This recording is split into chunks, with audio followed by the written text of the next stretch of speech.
Nowadays, we have a problem, and this problem has been going on since Allah knows when. This problem is that the majority of Muslims have a dilemma whether to focus on quality or quantity. And this dilemma was solved long time ago, and Allah Azza wa Jal has showed us the way. And whenever there is quality, this comes first, then quantity comes afterwards. In the Quran, Allah Azza wa Jal in so many verses told us that the quantity is not a determining factor.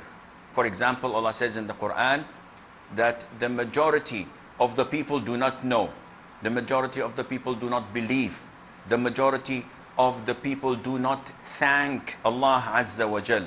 So this shows us that the majority is not a criteria to judge things. Not only that, Allah says in the Quran, وَمَا أَكْثَرُ النَّاسِ وَلَوْ حَرَصْتَ بِمُؤْمِنِينَ, that even if you try your level best, Muhammad, peace be upon you, the majority of the people will not believe. So from this we understand that the quantity is not always something positive.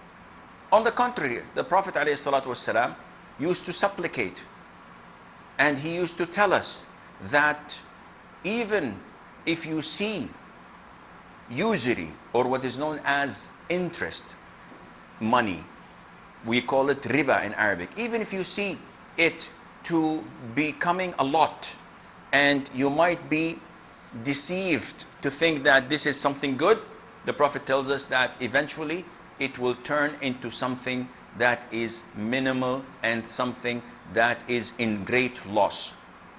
Without doubt, it is a huge loss on the Day of Judgment, because those who do deal in bank interest or interest over loan definitely will be among the losers on the Day of Judgment.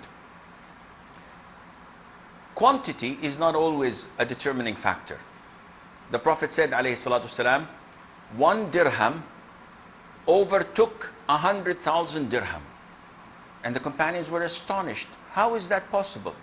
The Prophet told us that a man who had only 2 dirhams spent one in the cause of Allah and kept one. So technically, the man gave away half of his wealth. While the other one who gave 100,000 dirhams, actually, he had millions and billions. So he took 100,000 and he spent it in the cause of Allah, knowing that this 100,000 does not consist a small portion from his wealth. Therefore, we have to focus greatly on quality rather than quantity. And inshallah, if we have time, we will elaborate a little bit more.